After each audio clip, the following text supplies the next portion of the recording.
Bonjour de Washington et au nom du César, re-bienvenue pour ce dernier webinaire dans notre série. Alors, je suis le docteur Nick Dallin, professeur associé d'études sécuritaires au César. Je suis responsable des problématiques cybernétiques et de technologies émergentes et j'ai modéré ces 6 discussions. Alors, ce webinaire s'appelle la coopération régionale et internationale sur l'IA en Afrique. Alors, nous allons parler du potentiel et du rôle actuel et potentiel de l'Afrique dans la formation des discussions dans le domaine de la sécurité à propos de l'intelligence artificielle. Donc,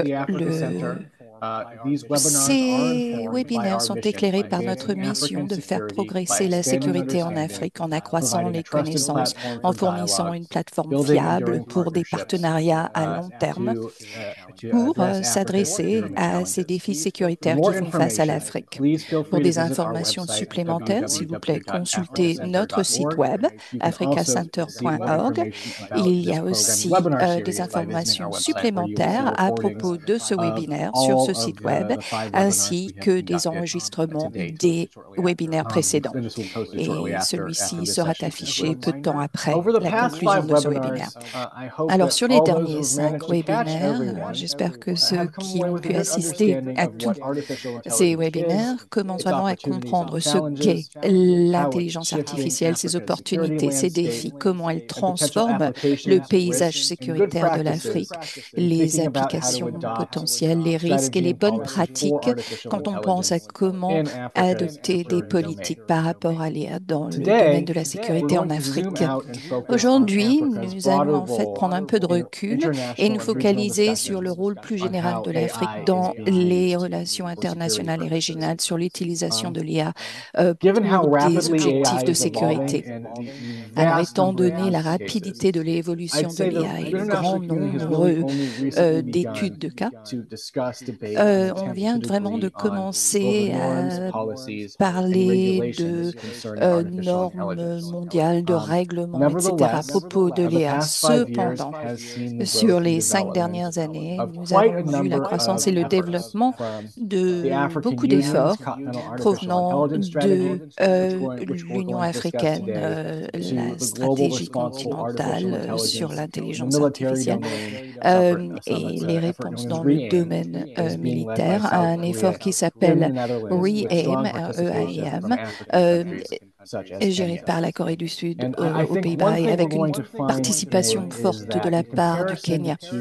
Alors, ce qu'on verra, c'est qu'en comparaison à ce qui se passait il y a 25 ans, disons, ou 20 ans, le continent africain est loin d'être absent au sein de ces débats au niveau continental et au niveau mondial. Beaucoup de pays africains participent activement dans ces débats mondiaux et les institutions régionales africaines, la CEDEAO, l'Union africaine, travaillent dur pour établir des livres blancs, des politiques, etc. Alors, pour parler de ceci, nous avons 2 panélistes très éminents et chevronnés avec des rôles de leadership par rapport à l'élaboration de consensus sur l'IA à travers le monde et en Afrique. Alors d'abord, nous avons le docteur Giacomo Persilpaoli, qui dirige le programme Sécurité et Technologie à l'Institut des Nations Unies pour la recherche sur le désarmement, UNIDIR. Il a plus de 20 ans d'expérience. Il est spécialisé dans les implications des technologies émergentes, en particulier l'intelligence artificielle et la cybernétique, sur la paix et la sécurité internationale. Il joue un rôle consultatif de premier plan dans l'élaboration de la gouvernance des technologies émergentes.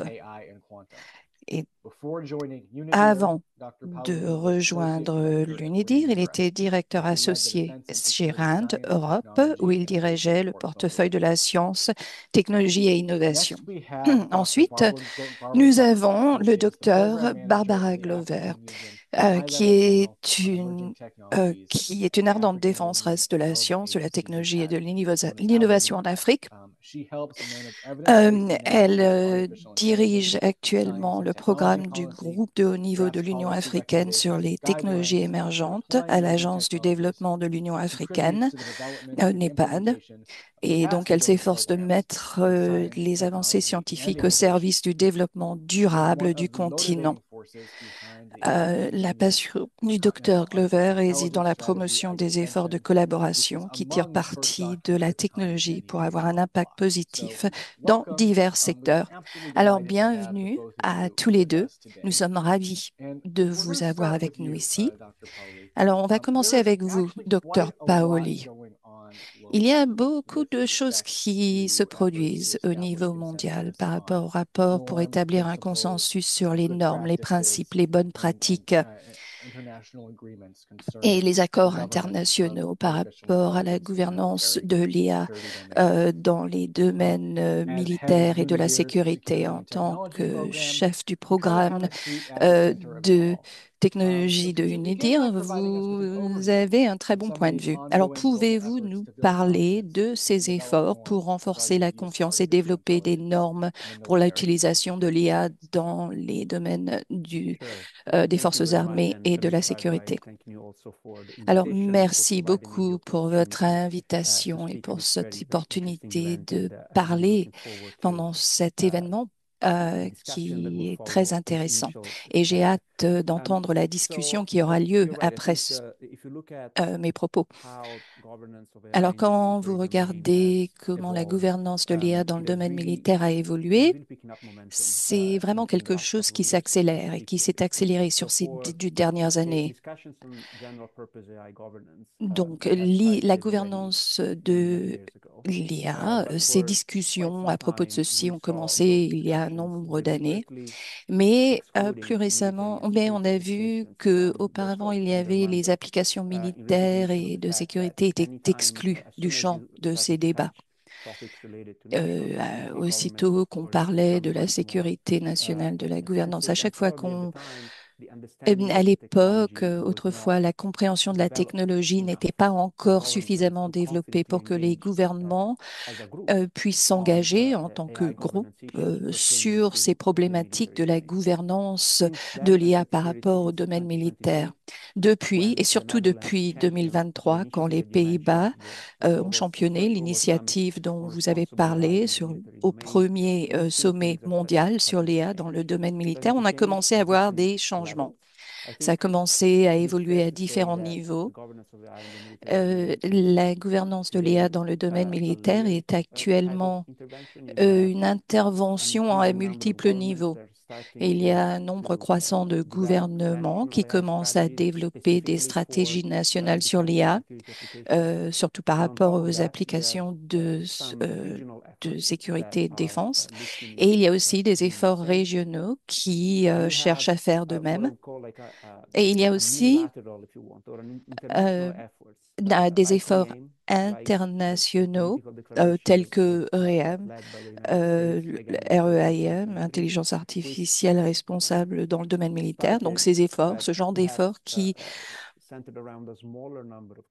étaient concentrés sur un plus petit nombre de pays, mais depuis qu'ils ont été lancés, ces efforts se sont agrandis pour maintenant inclure 50, 60 États. Ils ne sont pas encore multilatéraux parce que ce ne sont pas encore des processus qui impliquent tout le monde, mais ils commencent vraiment à évoluer rapidement et vraiment, par exemple, on a vu pendant le premier comité de l'Assemblée générale qui a adopté la première résolution historique à propos de l'IA dans le domaine militaire et ses implications pour la paix et la sécurité internationale. C'était la première fois que l'intelligence artificielle dans le domaine militaire est devenue un sujet présenté devant l'Assemblée générale de l'ONU. Et donc, auparavant, tout ce qui avait à voir avec l'IA était plutôt limité. Alors, on parlait seulement des systèmes d'armes autonomes. Bon, bien sûr, c'est un sujet très important, mais c'est vraiment une application très niche de ce que peut ou ne peut pas faire l'IA. Et donc, il y avait des lacunes qui devaient être comblées par rapport à quel genre de processus, quel genre de plateforme pouvait être utilisé pour tirer parti des implications plus larges de ce que des impacts de l'IA sur la paix et la sécurité, tels qu'adoptés dans le secteur militaire pour effectuer de multiples tâches. Alors, le sommet, donc l'initiative REAIM, celle qui a été championné par les Pays-Bas en 2023 et qui a impliqué bien sûr la Corée du Sud, qui a été hôte du deuxième sommet l'année dernière. Et il y aura un troisième sommet qui sera accueilli par l'Espagne en septembre cette année. Et donc, c'est une initiative très intéressante parce que ce n'est non seulement une première tentative de concevoir un mécanisme de gouvernance, mais ça a été conçu exprès en impliquant de multiples parties prenantes. Et donc, ce n'est pas seulement gouvernemental. Bien sûr, il y a un aspect intergouvernemental, mais la manière dont ceci a été conçu inclut la participation active de l'industrie, du monde universitaire, de la société civile. Et nous savons à quel point ceci est essentiel pour un sujet tel que l'intelligence artificielle, parce que les compétences, les connaissances de ceux qui est capable de faire cette technologie, ces éléments ne résident pas forcément dans le gouvernement. Alors donc d'avoir une plateforme qui permet de capturer tous ces points de vue est essentiel. Si on compare ceci à l'initiative qui a été lancée en même temps, la déclaration politique sur l'utilisation responsable et l'autonomie dans le domaine militaire, cette initiative qui a été euh, lancée en février 2023 par les États-Unis. Initialement, ça a été lancé en tant qu'initiative nationale, mais au cours des 12 mois de son existence, ça a été agrandi pour inclure 50 à 60 États. La différence entre la déclaration politique et l'initiative REAIM, c'est que la déclaration politique est à la base vraiment un processus pour un gouvernement. C'est un échafaudage, disons, qui donne un cadre normatif qui établit des normes pour un comportement responsable de la part des gouvernements et qui est surtout conçu pour que les États comprennent comment ils peuvent intégrer ces technologies d'une manière responsible dans le domaine militaire.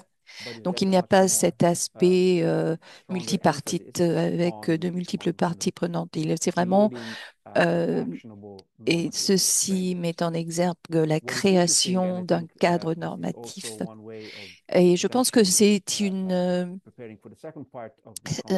manière de se préparer pour la deuxième partie de cette conversation. C'est vraiment de comprendre comment ces deux initiatives ont contribué à propos de ce que j'ai dit, qui a eu lieu pendant ce premier comité l'année dernière. C'était la négociation de ces premiers jalons historiques, cette première résolution sur l'IA dans le domaine militaire qui a ouvert cette opportunité pour tous les États, pour les organisations régionales, pour la société civile, d'exprimer leur point de vue par rapport à ce qu'ils voient en tant qu'opportunité et en tant que défi par rapport à l'intégration de cette technologie dans le domaine militaire.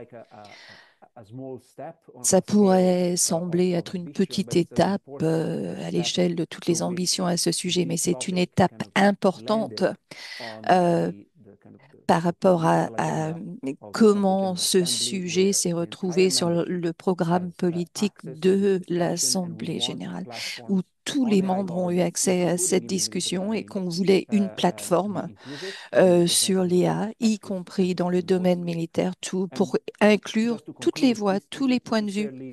Et pour conclure, ce n'est pas forcément très différent de ce qu'on voit qui a eu lieu par rapport à l'utilisation civile de l'IA, où bien sûr les débats existent depuis plus longtemps. Mais maintenant, il semble que les États sont volontaires pour s'engager pour ce sujet plus sensible de l'IA dans le domaine militaire au niveau de l'ONU. Et j'ai hâte de voir où nous allons nous diriger à l'avenir, y compris avec la session de l'Assemblée générale en octobre. Merci. Merci. Une très bonne synthèse. Il semble qu'il y a beaucoup de choses qui ont lieu. Il y a beaucoup de progrès qui sont faits pour arriver à des normes internationales par rapport à l'utilisation militaire de l'IA. Mais ce qui me frappe vraiment à propos de l'IA, c'est que c'est une technologie qui évolue très rapidement, surtout dans les domaines militaires et de sécurité. Donc, parlons de la cybersécurité. Nous savons plus ou moins ce que les États font, comment ils sont capables d'utiliser la cybersécurité et les normes. Il y a des normes assez solides qui sont déjà là, mais avec l'intelligence artificielle, il semble qu'on vient juste de commencer à catégoriser, à arriver à un accord par rapport à quelles sont les implications de cette intelligence étroite en plus, l'apprentissage automatique, la reconnaissance de modèles qui ont bien sûr des choses qu'on peut utiliser au niveau militaire et on commence vraiment à comprendre ceci, mais le problème, c'est que maintenant, on doit faire face à une IA générative et agentique et peut-être l'IA générale dans les 10 à 15 ans qui viennent. Et donc, cette technologie et cet aspect secret et incertain de l'utilisation de ces applications veut dire qu'il est difficile pour les nations de se mettre d'accord par rapport à quoi faire euh, à propos de l'intelligence artificielle. Alors, pouvez-vous nous parler des défis principaux que vous avez vus pour le développement des normes et pour établir la confiance à ce sujet? Oui. Je pense que vous avez un peu répondu déjà à la question. Si on regarde au niveau historique, comment la communauté internationale entreprend la gouvernance de toute technologie par rapport à la paix et la sécurité, ça a toujours été une approche réactive. Alors, une technologie a été utilisée. On s'est mis d'accord que c'était une mauvaise idée de l'utiliser et donc on a mis en place des sauvegardes, des mesures pour prévenir son utilisation, bien la réglementer. Quand la cybernétique s'est présentée, ça a présenté ce premier défi à ce paradigme, surtout au début, quand les capacités cybernétiques étaient vraiment seulement disponibles à un petit nombre de pays. On a vu à ce moment-là quelque chose de similaire à ce qu'on voit maintenant. Mais ce n'est pas une période qui a duré très longtemps et la cybersécurité est devenue vraiment un sujet mieux compris. Mais l'un des grands défis par rapport à l'IA, c'est le fait que nous essayons de construire l'avion pendant que nous sommes même déjà en train de voler. Alors, on essaye de créer des sauvegardes, des mesures, euh, en même temps que on développe cette technologie en même temps devant nos yeux. Et il est très dur d'anticiper ce qui va se produire immédiatement dans l'avenir immédiat. On avait un modèle mental, par exemple, de ceux qui étaient les LLM, les grands modèles de langue, quelles étaient les contraintes. Et puis, tout d'un coup, DeepSeek est sorti et a lancé un défi par rapport à comment on pensait à cette même technologie. Alors, la seule chose propos de laquelle on peut être certain, c'est que les suppositions à propos de l'IA sont vraiment de courte durée. Alors, les hypothèses ne durent pas longtemps. On doit créer un système de gouvernance qui est adaptable à l'évolution de cette technologie. Et, et bien sûr, il y a ce à quoi on pense tous, l'intelligence artificielle agentique. Et qu'est-ce que ceci veut dire? Comment ceci va impacter les cas d'utilisation, mais aussi les interactions potentielles que nous aurons avec la technologie à l'avenir. Et bien sûr, il y a aussi l'aspect de la gouvernance en plus. Alors, pour conclure cette réponse, j'aime toujours souligner le fait que rien de ceci n'est inévitable. L'IA ne va pas se développer elle-même. Elle ne va pas s'appliquer elle-même. Nous avons eu notre première conférence mondiale sur l'IA et la déontologie récemment, et je parlais à l'un des intervenants. Et il m'a dit que l'une des choses que l'IA ne pourra pas faire, c'est d'éliminer notre opportunité de dire non, non, on ne veut pas ça. Alors, si on peut se mettre d'accord qu'il y a des lignes rouges qu'on ne doit pas traverser, nous avons tout ce qu'il nous faut pour nous assurer que ceci n'aura pas lieu. Mais pour ce faire, on doit reconnaître que ceci est un problème et qu'il y a beaucoup d'opportunités quand même. Donc, on ne doit pas en fait succomber à la tentation de seulement voir les impacts négatifs, parce qu'il peut y avoir aussi beaucoup d'avantages qui se présentent, mais il faut quand même avoir une approche très pratique. Alors le grand défi, c'est de comment est-ce que vous allez réglementer, gouverner une technologie qui évolue d'un jour à l'autre. Et ce que vous avez dit est déjà une réponse à ceci. Tant que les États, tant qu'ils ne comprennent pas quelque chose. Alors, à la base, vous avez trois groupes d'États. D'abord, les États qui disent, bon, je ne comprends peut-être pas, mais je vois que c'est une mauvaise idée. Alors, même si je ne comprends pas, on va prendre une approche très conservatrice, très stricte par rapport à la réglementation. De l'autre côté, à l'opposé, nous avons les États qui disent, bon, bah, écoutez, on va laisser l'innovation prendre son cours et puis après, on verra ce qui est bon et puis ce qui n'est pas bon. Et puis, il y a ceux qui sont au milieu, disons, et qui disent, bon, d'accord, alors un certain niveau de réglementation est utile, on ne veut pas empêcher l'innovation, mais en même temps, on veut quand même établir des limites par rapport aux applications les plus risquées. Alors voilà ce que je dirais en réponse à votre question. Merci beaucoup. Oui, alors c'est peut-être. Alors une première étape vers les progrès, ce serait pour les États, les fonctionnaires du gouvernement de vraiment euh, en apprendre autant que possible à propos de l'IA pour qu'ils puissent en fait négocier au vu de leurs connaissances. Mais c'est difficile parce que l'IA évolue tellement rapidement. C'est une technologie qui, par conception, par définition, se substitue à différents niveaux de la cognition humaine. Donc, c'est vraiment très différent de toutes les technologies qui ont été inventées auparavant. Alors, merci. Je pense que vous avez bien noté ce grand éventail de défis et cette analogie de l'avion que nous sommes en train de construire en même temps que nous volons dedans. Alors, Dr. Glover, les institutions régionales africaines ont été très rapides par rapport au développement de stratégies euh, sur l'intelligence artificielle. On en fait plus rapidement que par rapport à la cybersécurité. Je pense que ceci reflète un certain de niveau d'expertise euh, au sein de l'UA et des États membres qui n'existaient peut-être pas il y a 50 ans. Alors, pouvez-vous nous parler un peu de la stratégie continentale sur l'IA de l'Union africaine?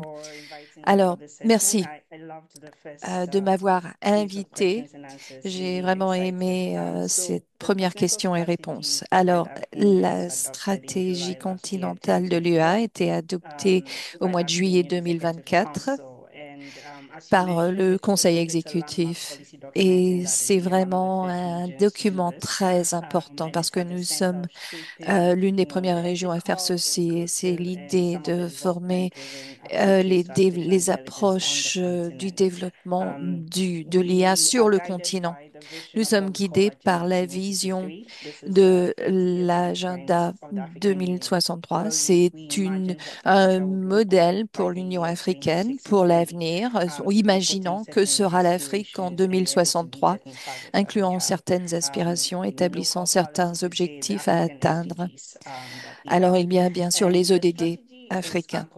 Alors, la stratégie est élaborée sur 6 piliers. One of the first is we L'un des want to premiers, maximize AI c'est on veut benefits. We've heard a lot about maximiser les how the bénéfices de l'IA. potential of artificial On a intelligence beaucoup in parlé des transforming potentiels de societies and l'IA pour la economies and transformation de la the level of société et des investment économies, or the le potential niveau investment it will bring d'investissement to ou African economies. So l'investissement we want to look at potentiel how qui we can serait drive apporté aux key économies development africaines. sectors, Alors, on for veut example, vraiment health, examiner comment on peut education, our développer agriculture des sectors, secteurs climate, économiques, la and santé, even our l'éducation, indigenous knowledge etc. avenues as well. Et But on then a we also aussi want to balance that by utilisé also des looking at how to connaissances autochtones. minimize Mais on AI veut risk aussi équilibrer when ceci it avec comes to la- cybersecurity l'atténuation des bias, risques. disinformation, Par exemple, les issues around problèmes social de cohesion, confidentialité, increasing d'information, la inequalities, cohésion sociale, and also some l'inégalité impact it will croissante also have on our et indigenous knowledge l'impact systems que in ceci Africa. aurait sur les We also want systèmes to de look at building connaissances AI autochtones par rapport à capabilities ceci. for On veut aussi African Union member renforcer les states. How capacités de can we l'EA ensure pour that les États we membres de are l'UA. one, Comment we are not just s'assurer consumers of artificial que nous ne sommes pas intelligence, simplement des but we have the right consommateurs de l'IA, investments, mais que nous including the avons right les data bons sets, investissements, les bons computing power, ensembles de données, les broadband bonnes infrastructure, puissances informatiques, and les yes, around bonnes talent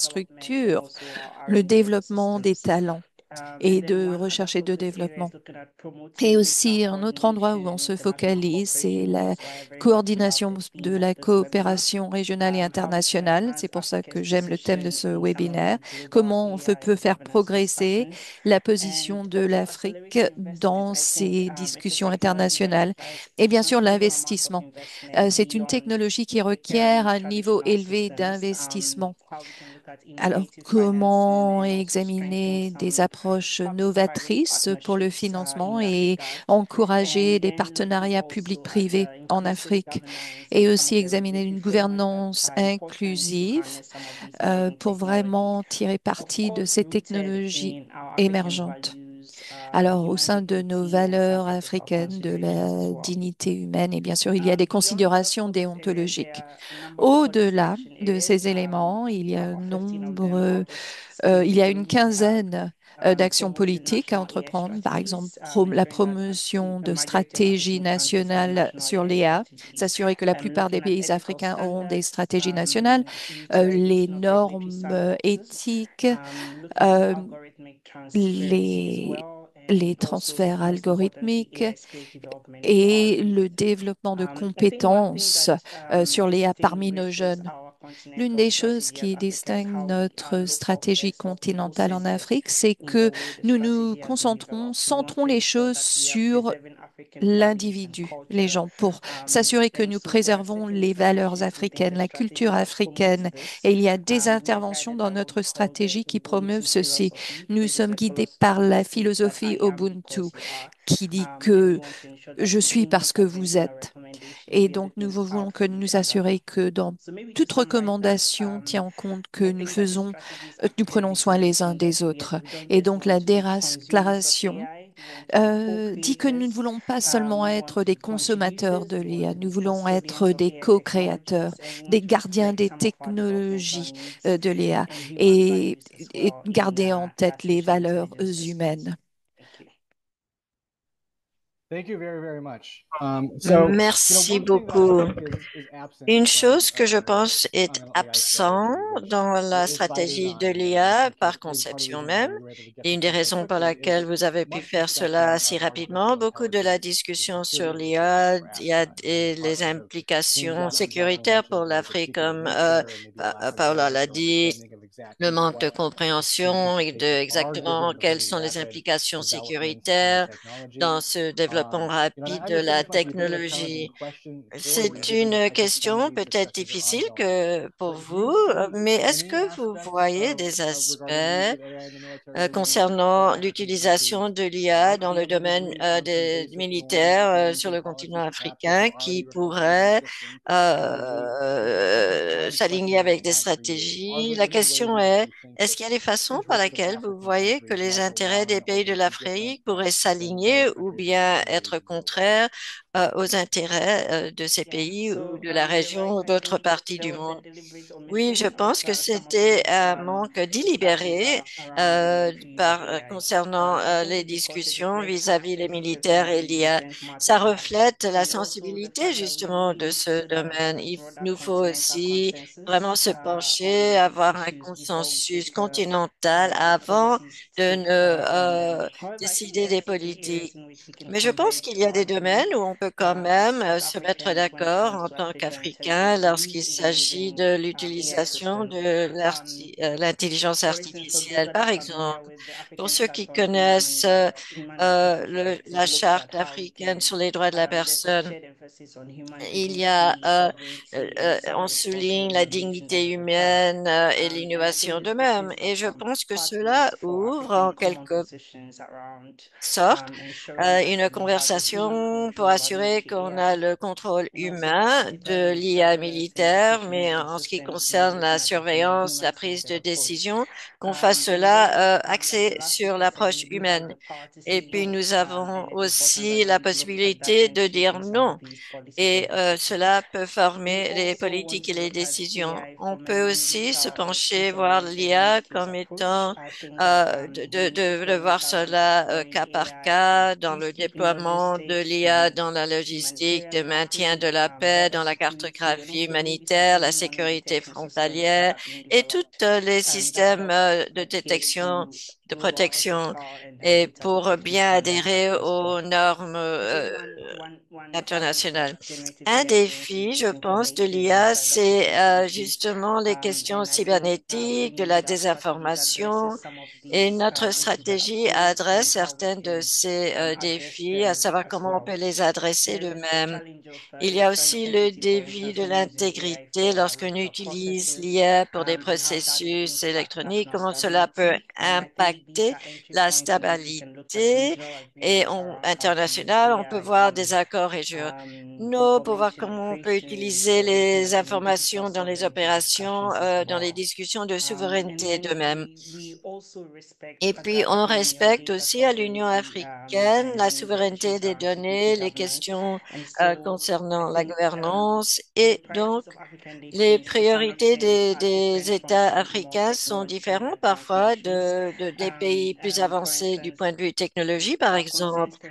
Actuellement, on a moins d'emphase sur ces systèmes d'armement autonomes, mais on veut nous assurer d'avoir bons ensembles de données, une bonne structure et nous assurer qu'on ne soit pas exploité par des acteurs externes. Donc, cela, les Africains peuvent vraiment prendre la position de gérer tout cela, toutes ces questions qui sont considérées dans la mise en œuvre de nos plans sur l'IA, mais sur notre stratégie scientifique pour le continent.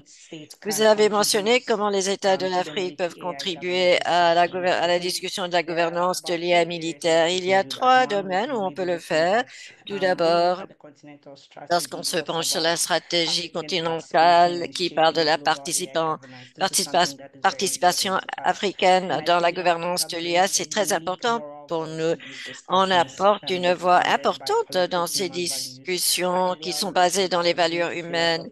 Notre philosophie, on veut dire je suis parce que vous êtes. On veut être conscient et sensible à nos voisins autant que pour nous et l'utilisation se pencher sur le contexte humanitaire, là où l'Afrique peut contribuer à cela dans les mécanismes de coordination régionale, l'Union africaine, les CER, que nous avons déjà en place. Je pense que ces plateformes peuvent être utilisées pour développer des normes partagées, des plateformes partager et adopter des législations par des États de l'Afrique. Voici des moyens où on peut renforcer notre position sur des domaines tels que le changement climatique et d'autres problématiques au niveau mondial. Autre chose, comment est-ce que l'Afrique peut être un pont entre les pays qui plaidoient pour une approche plus inclusive et éviter des politiques conservateur, mais aussi comment est-ce qu'on peut prioriser nos défis. Ces trois perspectives de la part des leaderships de l'Afrique dans les mécanismes de coordination, de gouvernance pour l'Afrique qui peuvent efficacement être utilisés pour des discussions pour l'utilisation de l'IA dans le domaine militaire. Merci beaucoup. Une réponse très exhaustive. Vous avez souligné quelque chose de très important que je vais répéter, quelque chose aussi que Giacomo a mentionné, les effets de l'IA dans le domaine sécuritaire. Il ne s'agit pas que des systèmes d'armement. Cette autonomie, même dans le contexte de l'impact de l'IA sur les opérations militaires, les zones quelquefois moins intéressantes de ce débat effacent tous les autres domaines. Alors, il est important de penser plus largement quels sont les risques dans d'autres domaines. Il y a beaucoup d'applications quand on pense à la logistique, les ressources humaines, l'anticorruption, les systèmes d'alerte précoce. Beaucoup de ces cas présentent des moyens de comment on peut sauver des vies, améliorer l'efficacité, qui ne sont pas controversés ou sensibles. Et donc, les gouvernements de l'Afrique peuvent contribuer dans ces domaines et bénéficier d'eux-mêmes. Et je pense que là où on peut avoir consensus, participation et sur le continent et à travers le monde. Nous allons donc poser d'autres questions à vous deux et ensuite on va avoir la séance questions et réponses. Je vois qu'il y a déjà quelqu'un qui a posé une question dans la boîte de bavardage, le chat. Comme Giacometto a établi les discussions internationales, à savoir comment gouverner l'IA chez les militaires et comment cela est formé par les pays de l'Afrique. Comme Dr. Glover a mentionné, ces pays ont une perspective importante à présenter. Alors, chacune de vos perspectives, comment est-ce que les États de l'Afrique peuvent-ils mettre en place un consensus concernant les normes, les politiques, les lois, les traités concernant l'application des militaires de l'IA? Docteur Paoli, on commence avec vous. Merci de la question. La réponse peut paraître évidente, mais tout d'abord, je vais dire être engagé, faire partie de la discussion. Il y a l'accès aux initiatives comme RE-AIM ou la coopération RAND. Tout le monde peut décider d'y joindre, c'est ouvert. Et en prenant ce pas, vous pouvez le faire aussi sans engagement.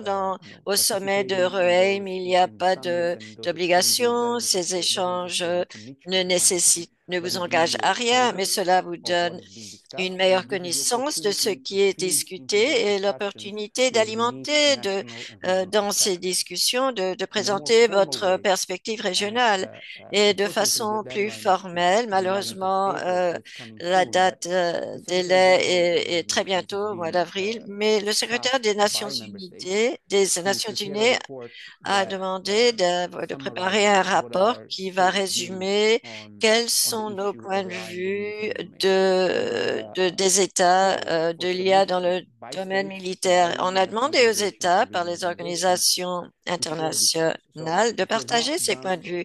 Si vous ne l'avez pas encore fait, tâchez de considérer, même si c'est une réponse simple ou très élaborée, si vous avez quelque chose qui vous est important en tant que région, en tant que gouvernement, si vous avez quelque chose d'important à dire dans le domaine de l'IA, dans le domaine militaire, veuillez bien soumettre transmettre vos pensées, vos perspectives nationales à l'ONU. Ça n'a pas besoin d'être exhaustif. Ça va peut-être sans doute changer dans 12 mois, alors que la technologie change, évolue, vos perspectives de même. Mais il est important d'être un participant actif dès le début. Cela aussi va vous ouvrir des opportunités. Le 11 avril, c'est la date finale. Et il faut soumettre cela. C'est dans une semaine bien seulement. Mais, cela ne devrait pas vous empêcher de commencer quand même une réponse. Les gouvernements, la gouvernance nationale, internationale, c'est une voie à deux sens. La gouvernance internationale est enrichie lorsqu'il y a davantage de pays qui apportent leur perspective nationale. Mais pour que ces pays apportent leurs perspectives, il faut que ces pays eux-mêmes aient fait leurs propres réflexions eux-mêmes. Alors, je vous encourage au niveau national, au niveau régional, d'avoir davantage de discussions structurées concernant votre pays, votre région, ce que vous voulez réaliser dans le contexte de l'IA, dans le domaine IA, et faire connaître, capturer ces perspectives dans une position commune, une position nationale et les partager. Et je vais dire deux choses encore. L'année dernière, l'Union africaine, de même, euh, les organisations régionales qui a pris une position régionale sur l'application de la loi internationale dans la cybernétique. Cela n'a jamais été fait auparavant. C'est l'Union africaine qui a pris le devant là-dessus. Et puis l'autre organisation telle que l'Union européenne a fait de même et ont émis leur propre position. Donc, c'est un précédent dans le contexte sécuritaire où on voit le continent vraiment prendre une position initiale sur le sujet de la sécurité et la technologie. Autre chose que je voulais souligner, on comprend que c'est un nouveau sujet, un nouveau thème au niveau national. Peut-être qu'il faut un peu d'orientation. Je vais vous souligner deux initiatives qui existent, qui pourraient vous intéresser. Nous avons notre portail de, de renseignement de l'IA sur notre site web. C'est c'est là où nous avons, c'est open source pour toutes les initiatives gouvernementales qui existent actuellement sur open source, source ouverte, et nous pouvons naviguer cela. Il y a une carte où vous pouvez cliquer, trouver des informations, à savoir comment d'autres voient ce sujet.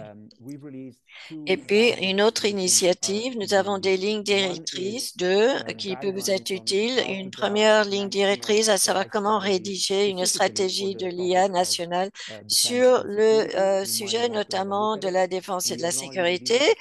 On ne va pas vous dire quelle devrait être votre stratégie, mais vous pourriez considérer cela comme étant un manuel de problématiques sur lesquelles vous pouvez vous pencher. Ensuite, pour aider les États à préparer leur contribution nationale au rapport que va rédiger le secrétaire général, des notes de politique qui vous donnent une direction, une orientation sur les thèmes sur lesquels vous pourriez mettre vos contributions. Tout cela est sur notre site web. On peut mettre les liens dans la boîte de bavardage, dans le chat. Mais je suis absolument d'accord avec Barbara que l'Afrique a une perspective unique sur ces questions, mais pour avoir un impact, il faut communiquer vos perspectives. Il y a beaucoup d'opportunités de se faire. Il faut le faire. Barbara, à vous. Merci, merci. Je crois que c'était vraiment Paolo a donné une réponse excellente. En ce qui concerne la position de l'Afrique, nous voyons que 60% des opérations du maintien de la paix prennent lieu sur le continent. Et donc, nous avons l'opportunité de présenter un modèle pour les initiatives de paix. Nous avons donc l'opportunité sur le continent de façonner cette discussion, à savoir comment mettre en place façonner les programmes d'alerte précoce. Nous pouvons utiliser des outils, l'IA pour la conformité et comment est-ce que aussi l'IA peut aider la logistique humanitaire dans les zones de conflit. Vous avez les outils, faire apporter les bons outils aux bons endroits à bon temps. Il, il y a aussi le Kenya, le Ghana, l'Afrique du Sud, par exemple, se penchent à savoir comment on peut façonner le langage sur la redevabilité humanitaire, avoir le contrôle de l'IA. Et je crois que c'est quelque chose que nous avons besoin de renforcer euh, dans ces discussions multilatérales, aussi bien que pour chaque État. L'Afrique a aussi l'opportunité de puissance douce, soft power, on peut influencer ces normes mondiales. Peut-être que nous n'avons pas les capacités des grosses puissances qu'ont d'autres pays, mais nous avons nos valeurs. Et cela, c'est pour renforcer les dialogues de la dignité humaine, les considérations de transparence que nous avons comme continent, en se penchant aussi sur le désarmement, comment on peut former ces cadres d'eux-mêmes.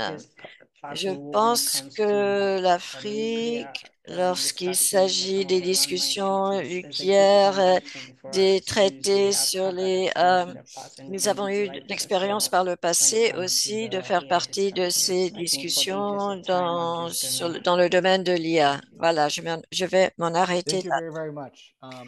Merci beaucoup. Nous allons maintenant passer à la période des questions et des réponses. Vu le temps qui nous reste. Alors, nous allons commencer. Je vois que nous avons une question en français. Je vais la poser en français. Quelle stratégie mondiale pour préserver l'intelligence humaine de la robotisation de l'homme pour l'IA? So, I think there's a question about une question, comment préserver l'intelligence humaine dans un monde qui est de plus en plus mené, géré par les armements artificiels de l'IA. C'est peut-être l'opportunité d'expliquer, Giacomo, quel est le débat concernant l'application humaine. Je ne pense pas que nous avons eu le temps de parler vraiment des principes principal concernant l'utilisation de l'IA. Alors peut-être Paolo peut discuter de cela, Giacomo. Nous avons une question donc aussi pour vous, Barbara. Quelle est votre évaluation de l'assimilation et l'adoption de la stratégie par les pays de l'Afrique comme stratégie nationale? Donc la mise en œuvre peut être un défi pour beaucoup des politiques émises par l'Union africaine. Si vous pouvez faire un commentaire pour la mise en œuvre pour les États. Alors tout d'abord, nous allons passer à Giacomo. Alors, Barbara, en ce qui concerne l'assimilation, je crois qu'il y a encore beaucoup de travail à faire. Il faut sensibiliser nos pays alors qu'ils développent leur stratégie nationale et les aligner. Un facteur qui préoccupe, c'est que tout cela est souvent mené par les acteurs externes et cela influe sur les résultats des stratégies nationales. Alors, on essaie d'aligner les décisions pour s'aligner avec l'agenda 2063, avec les stratégies de l'innovation en Afrique. Le mois prochain, on va commencer notre engagement avec les CER. On va commencer au niveau régional et puis nous allons apporter cela au niveau national pour aligner ces stratégies de l'IA. C'est une campagne de la domestication, l'alignement continental par l'Union africaine et c'est le conseil de tous les pays qui font partie de l'Union africaine et avec ce niveau de sensibilisation, nous allons adresser les blocs économiques et nous travaillons en proche collaboration avec les pays qui, par exemple, on a des pays qui soutiennent ou qui font une révision des stratégies de l'IA pour être sûr qu'il n'y a pas qu'il y a un bon fonctionnement de ce qui a été accepté au niveau continental et aligner cela avec les niveaux nationaux. Bon. Alors, Giacomo, à vous pour les principes. Oui, je pense que la question de contrôle est une question qui est au centre de la discussion depuis bien longtemps, surtout lorsque les discussions ont commencé à explorer les systèmes d'armement autonomes. Ce que nous voyons, c'est peut-être, il y a beaucoup de discussions, il y a un accord, un consensus que les êtres humains restent partie centrale de tout système. Et le problème, c'est que, vu la différence dans les langues, les différences de culture et de compréhension des choses, quelquefois, les gens font référence à cela, contrôle humain ou au jugement humain ou surveillance humaine. Il y a donc des termes, des mots différents utilisés à côté du mot humain pour expliquer ce que doit être cet engagement, cette application. La direction de la discussion, la direction où elle évolue, je pense, dans le contexte des systèmes d'armement autonomes, on souligne fortement actuellement un des points de discussion actuels avec les experts gouvernementaux actuels se focalise justement sur la caractérisation de ces systèmes et aussi, si vous voulez, les paramètres utilisés pour négocier quel sera ce que veut dire caractérisation. C'est le rôle de l'être humain. Quel est le langage sur lequel on peut tous se mettre d'accord pour assurer que les êtres humains restent la composante centrale de tout système d'armement de l'IA autonome. L'autre discussion se focalise sur l'IA comme outil d'aide à la décision et cela c'est fait exprès par conception que l'IA ne va pas prendre des décisions mais va aider les êtres humains à prendre des décisions.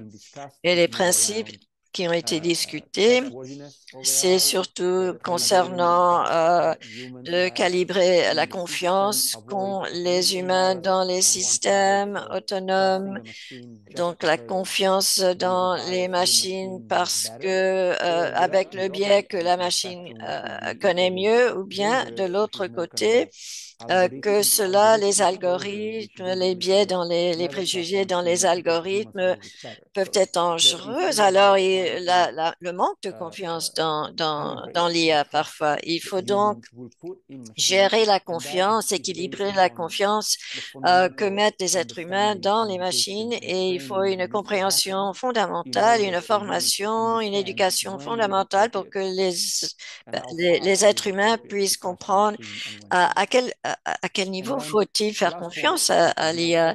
Et puis, dernier point, pour l'avenir, comme j'ai mentionné, l'IA génératrice, c'est vraiment pour l'avenir. Il y a 6 mois, on parlait, nous entrons dans des discussions aujourd'hui de, de, de l'IA Gen, et cela est beaucoup plus réel aujourd'hui que nous le pensions il y a 6 mois. Il y a les principes que nous discutons qui se préoccupent à savoir comment atténuer les risques de manque de contrôle ou les systèmes d'IA qui commencent à opérer en dehors des paramètres qui ont été établis par les êtres humains. Et puis, autre, c'est l'alignement des valeurs. Alors que ces technologies de AGI deviennent réalité, comment nous assurer que la performance de ces de l'AGI, comment on peut s'assurer qu'elle va fonctionner telle que les hommes le veulent? Merci beaucoup. Nous avons encore quelques questions qui nous arrivent. Je vais prendre une question à la fois. Giacomo, vous avez mentionné que vous allez mentionner le lien à votre portail de l'ONU, à savoir ce que font les pays différents pour adresser les implications militaires de l'IA. Nous avons une question. Quelles sont les tendances que vous avez observées, à savoir comment les pays façonnent leur politique et quels pays sont dans des rôles de leadership et pourquoi? Oui, bien sûr. Je crois que le nombre d'États qui déjà ont pris de l'avance pour établir des stratégies, des cadres sur l'utilisation militaire de l'IA est encore relativement limité pour pouvoir extraire des tendances. Mais ce que nous avons vu, par exemple, et cela a tendance à jusqu'ici, la plupart des États sont toujours en train d'élaborer ces technologies ou sont toujours en train d'acquérir ces technologies avant même leur déploiement. Ce qui est intéressant, je dirais, c'est deux choses. En plus des politiques et des stratégies, ou bien en même temps ou peu de temps après, les États aussi créent des agences dédiées à cette structure dans cet écosystème de la défense pour déléguer l'autorité, pour surveiller, gérer l'IA et ses cycles de vie. Alors, les stratégies et les politiques sont un bon point de départ, mais pour la mise en œuvre, il y a le besoin de structures dédiées, des gens qui sont investis pour mettre ces politiques en place. Alors ça, c'est numéro un. Deuxièmement, les politiques et les stratégies sont souvent la première étape. Mais après cela, on voit beaucoup plus de documentation détaillée. Et les États-Unis ouvrent la voie là-dessus et voyons voir comment cela va continuer, si ça continue. Mais c'est vraiment ces stratégies, ces politiques, comment pouvons-nous les utiliser pour éclairer tout ce que nous faisons par rapport aux passations de marché pour des équipements, comment les forces armées vont utiliser ces systèmes, comment on doit les tester, les évaluer, la manière par laquelle on gouverne les données pour les objectifs militaires. Ceci sont des questions très importantes, mais on ne peut pas commencer par là parce que ça requiert d'avoir une compréhension plus élevée, même au niveau national. Et une autre chose, c'est similaire à ce qu'on a vu dans le domaine cybernétique, cette idée d'effectuer cet exercice, de développer une stratégie nationale sur ce sujet. Ceci s'est avéré d'être une manière très efficace de connecter au niveau national toutes les différentes unités, toutes les différentes parties prenantes qui ont quelque chose à dire à ce sujet et ce processus de développement de l'écosystème national pour les objectifs militaires et de sécurité. Ça aide beaucoup. Merci. Docteur Glover, nous avons deux questions. La première vient de Abeke Maganle du Nigeria et des États-Unis. Il nous demande quel est le rôle que peut jouer l'Union africaine pour guider les débats autour de l'IA et la chaîne de valeur de l'IA. On en a parlé pendant le premier webinaire, comment l'Afrique est en fait du mauvais côté donc de la chaîne de valeur d'approvisionnement. Alors, sa question a à voir avec la fabrication de composantes et de produits d'IA de valeur élevée. Comment est-ce que l'UA peut aider les États membres à jouer un rôle dans ceci? Et ensuite, bon, le rôle de l'UA dans le développement d'une politique est très bien, mais souvent, il y a la question de la mise en œuvre et est-ce qu'il y a cette volonté de mettre en œuvre? Alors, quels sont les défis que vous voyez peut-être du côté d'un manque de ressources ou d'un manque de volonté politique parmi les États membres pour mettre en œuvre une stratégie sur les hacks? Et quelles seraient vos solutions à ces défis? Merci. Alors, bon, la chaîne de valeur, cette première question. Alors, quand on parle de l'Afrique, ce n'est pas, on ne veut pas être tout simplement un consommateur, on veut être un acteur souverain par rapport à l'IA. On a une opportunité unique de former ceci. Et donc, ce qu'on a commencé à faire, par exemple, dans l'Agence de développement d'Afrique du Sud, on a essayé de développer la position de l'Afrique. Alors, cette question de prise de données brutes et de traitement de celles-ci, mais aussi il faut qu'il y ait un endroit où il y a des recherches appliquées.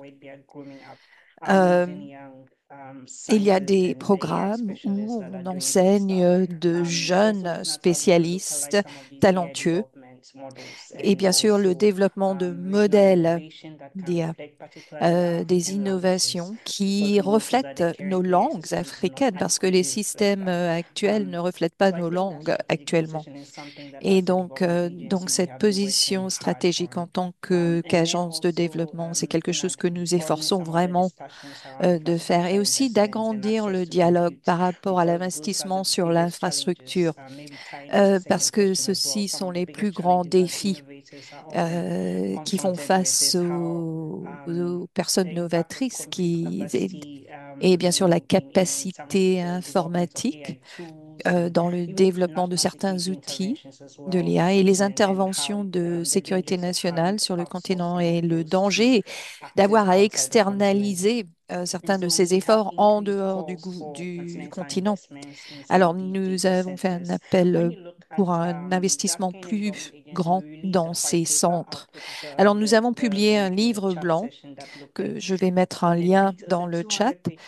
Et c'est un document de 200 pages qui en donne en détail, dit en détail ce qui se passe sur le continent par rapport à l'IA. Et ça nous aide en fait à établir les voies qu'on peut poursuivre pour renforcer ces engagements.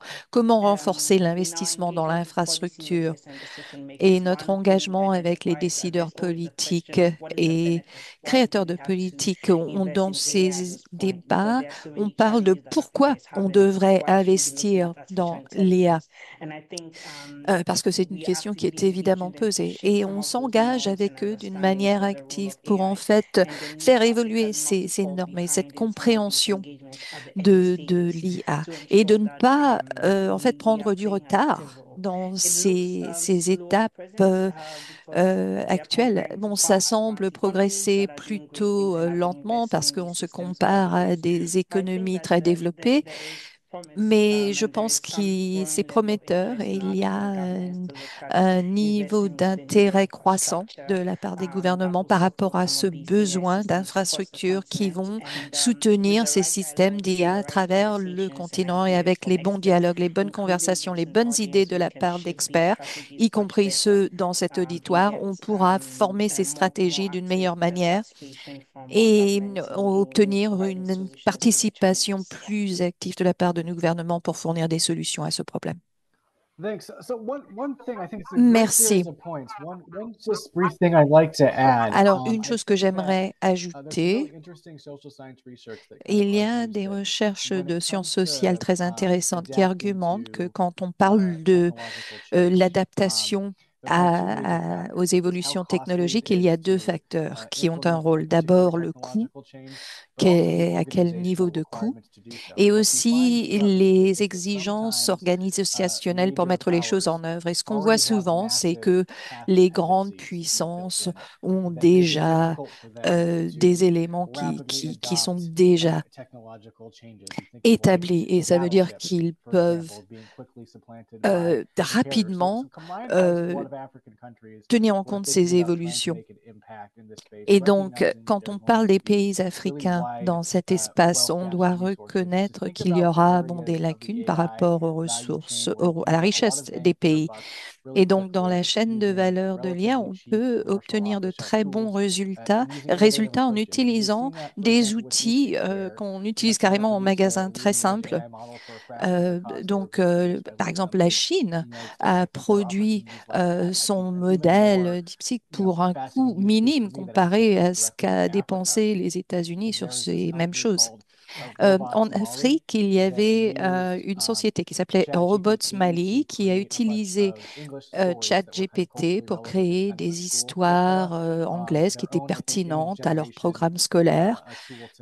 Et donc, ils ont utilisé un outil de génération d'images pour ajouter à ceci. Ensuite, ils ont mis ceci dans Google Translate pour traduire cela. Et en un an, ils ont pu en fait créer un programme scolaire pour leur population autochtone dans leur langue. Et je pense qu'on peut vraiment tirer parti de l'IA. Il faut être plus souple, je pense, au niveau organisationnel pour concurrencer avec les pays qui ont des ressources financières plus importantes. Et je pense que c'est quelque chose à tenir en compte quand vous pensez à votre adaptation à l'IA. Alors, on a une autre série de questions qu'on peut poser. Il y en aura 3. Et ensuite, on terminera notre webinaire. Alors, on a une question de Benoît Ako du PNUD au Cameroun. Il était aussi une personne de ressources qui nous a rejoint il y a quelques webinaires. Il nous a demandé comment une approche multipartite peut être utilisée pour attirer les investissements pour les ensembles de données, etc.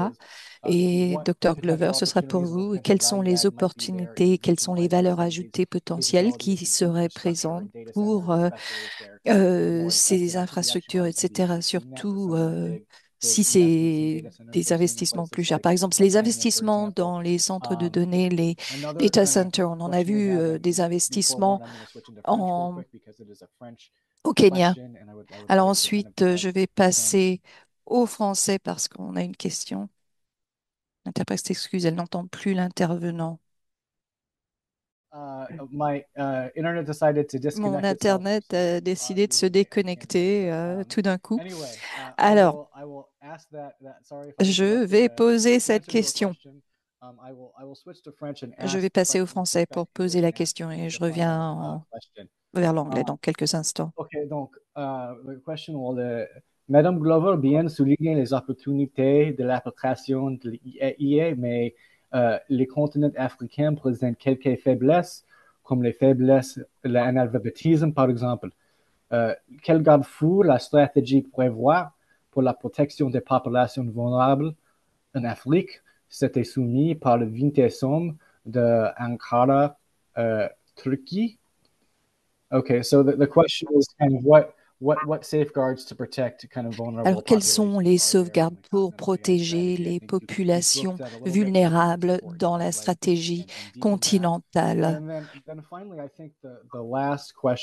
Et la dernière question pour vous deux, et c'est une question difficile, alors j'ai hâte d'entendre vos points de vue. Comme vous l'avez dit,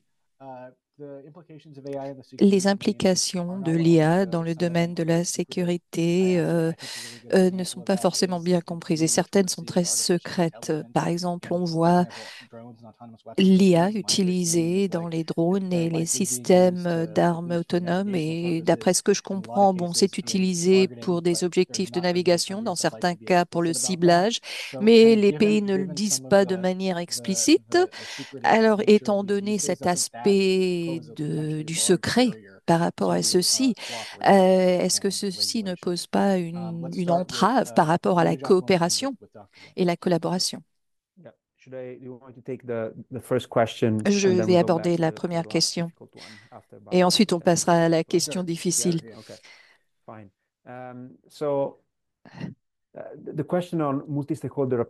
Alors, cette approche multipartite par rapport à l'élaboration d'ensemble de données qu'on peut utiliser dans un contexte régional, ce que je vais dire va au-delà du domaine de la sécurité, en fait. Mais j'aime toujours parler de cette analogie parce que c'est une analogie très visuelle qui fait comprendre aux gens la relation entre l'IA et les données.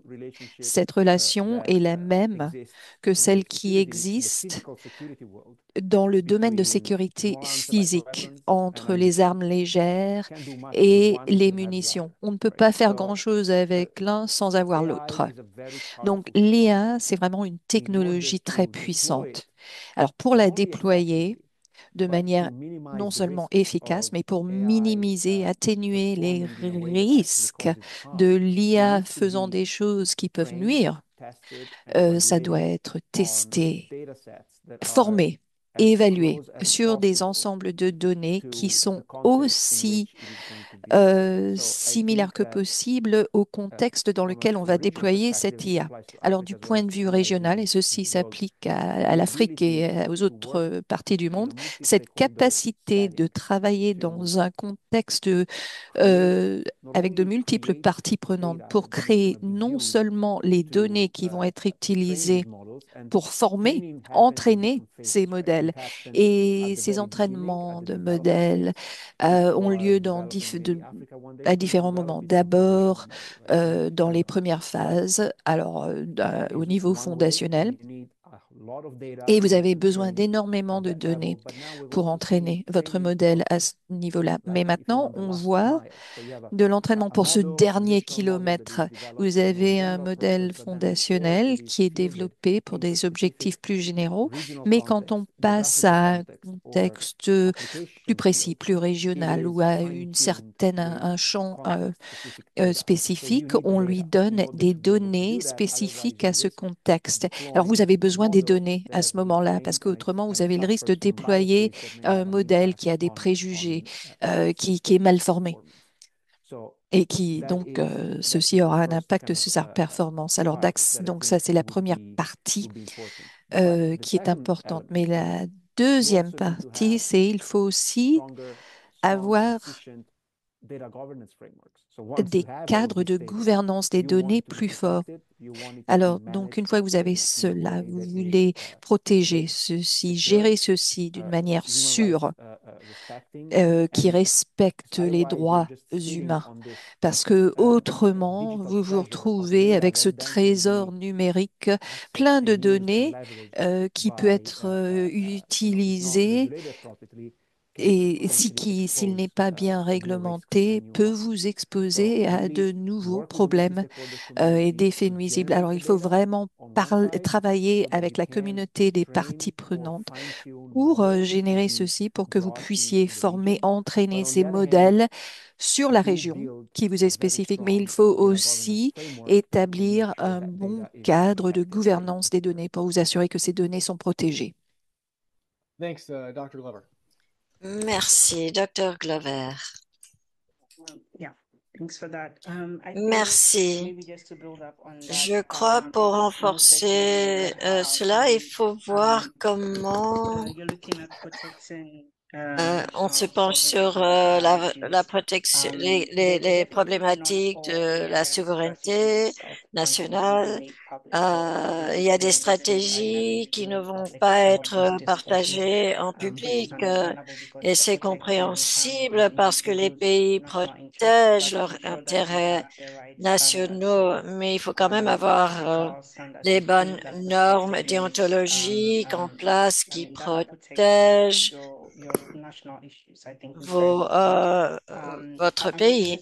J'ai noté, par exemple, dans le contexte de l'Union africaine, qu'il y a certaines initiatives où certains pays ne veulent pas nécessairement faire partie de ces discussions parce qu'ils ont certains intérêts nationaux qu'ils veulent protéger.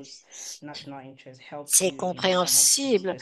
Alors, il faut comprendre cela pour comprendre quelles sont les priorités nationales lorsque vous ouvrez la discussion concernant l'utilisation de l'IA, que ce soit dans des applications militaires ou dans des applications plus larges de même. Et puis, concernant la question qui a été posée, vu tous les défis sur le continent, à savoir s'il y a vraiment, c'est la chose sur laquelle on doit se protéger maintenant et comment protéger nos vulnérabilités. Je pense qu'on a été assez intentionné dans l'élaboration de tout cela pour être aussi inclusif que possible dans les discussions en cours et nous assurer que nous avons la bonne représentation inclus, que nous avons toutes les perspectives de tous les acteurs inclus pour créer ces politiques et pour la mise en œuvre de ces politiques, que ce soit au niveau national ou régional. On veut nous assurer que ce sont les bonnes personnes qui font partie des discussions, la société civile, les populations. Une chose que nous avons identifiée et sur laquelle on travaille, c'est la plupart des politiques sont parfois en anglais, parfois en français, mais ne sont pas traduits dans les langues locales. Alors, nous utilisons les outils de l'IA disponibles pour aussi traduire en temps réel ces stratégies, ces politiques dans les langues africaines locales, en commençant par le Swahili. Nous avons aussi, nous sommes en partenariat avec des sociétés technologiques pour ce faire, pour des plateformes qui vont avoir ces capacités de traduction. Et c'est donc un mécanisme qui va permettre quelles sont les stratégies et aussi de donner des retours d'informations et savoir comment renforcer ces stratégies. C'est pour l'avenir. Il y avait une question aussi sur l'utilisation régionale des mécanismes. Pour l'Union africaine, c'est une de nos approches les plus efficaces. Nous commençons avec une approche régionale. On travaille avec la CEDEAO, SADC et d'autres.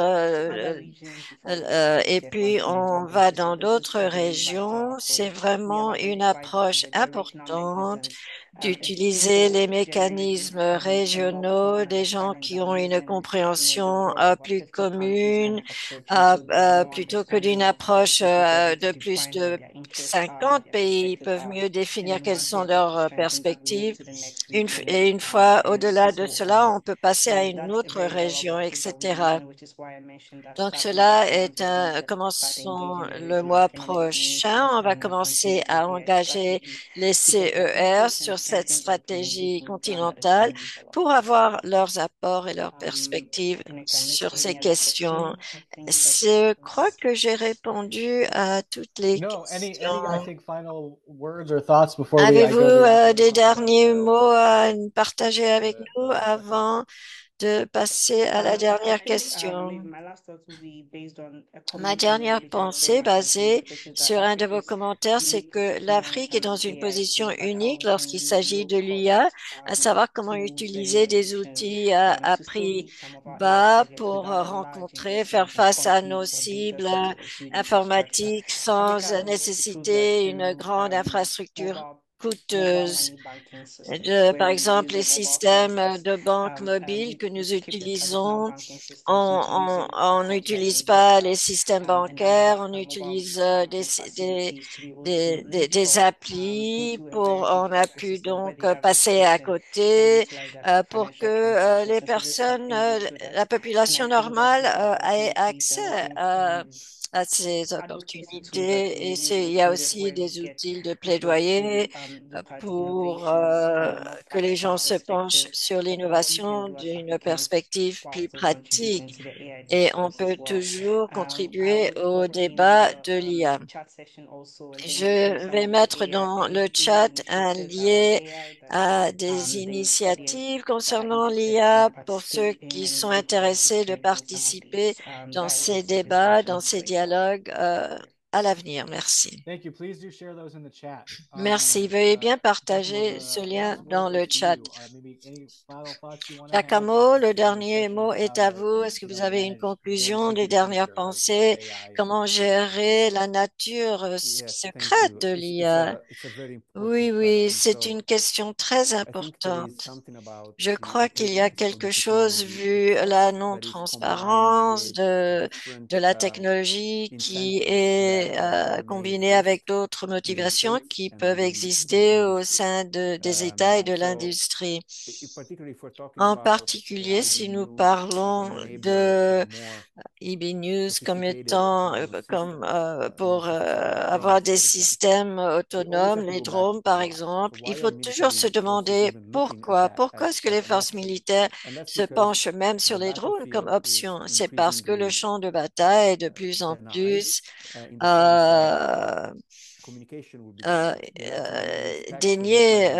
Les communications sont parfois compromises. Si l'IA peut être utilisée comme outil pour permettre aux drones d'opérer, même sans un lien continu au sein de certaines limites, c'est ce qui rend attrayante cette technologie. Si vous voyez les drones qui exécutent une tâche de l'extérieur, on ne peut pas savoir ni déterminer si elle opère de façon autonome ou non, ou par télécommande, pilotage à distance. Et même si vous aviez accès physique à la plateforme, il serait très difficile de mettre en revers, à savoir à quel point de vue est-ce que cette technologie a été mise en œuvre. Je pense que la réponse, donc, il y a deux réponses. D'un côté, si on parle de motivation, des incentives, vous avez des États qui utilisent ou non des fonctions autonomes. Ils peuvent vraiment, de façon stratégique, profiter de cela, à savoir s'ils veulent, ceux qui veulent partager ou non pour avoir un avantage sur l'adversaire. Mais ça, c'est difficile. D'un autre côté, vous avez des industries qui sont motivées par le contraire. Ils veulent montrer comment leurs systèmes sont bons, alors ils vont dire que les avantages autonomes sont beaucoup plus importants de leur. Alors, je pense qu'il ne faut pas s'attendre aux États de vouloir partager des détails sur les systèmes eux-mêmes. Ça peut être des informations secrètes, mais avoir davantage de partage des informations, des processus qu'utilise l'État pour assurer que ces systèmes peuvent être utilisés en conformité avec les lois internationales des droits de la personne. des examinations juridiques, par exemple, sont importantes à faire, mais difficiles à faire. Alors, les États qui sont déjà arrivés à cette phase peuvent partager par les résultats de l'examination de leur système et expliquer comment ils entreprennent l'examination de ces pratiques. Merci beaucoup. Je crois que nous arrivons à la fin de notre conversation aujourd'hui de la série webinaire. Quelques pensées avant nous quitter.